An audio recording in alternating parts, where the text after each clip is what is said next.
Это Пале, главный фестивальный дворец Канн, который работает с 1984 года. И имя братьев Люмьер, до этого здесь находилось казино, самое старое казино, работавшее с 1915 года.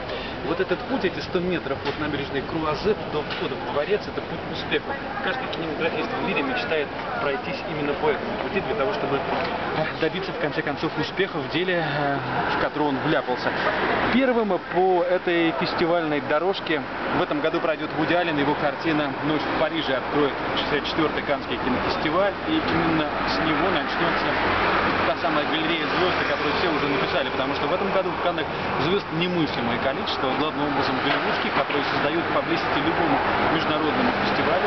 И даже такому, как Канн, который считается, безусловно, лидером фестивального движения во всем мире. Выше может быть только Оскар, но это уже совершенно другая, противоположная сторона кинематографической действительности.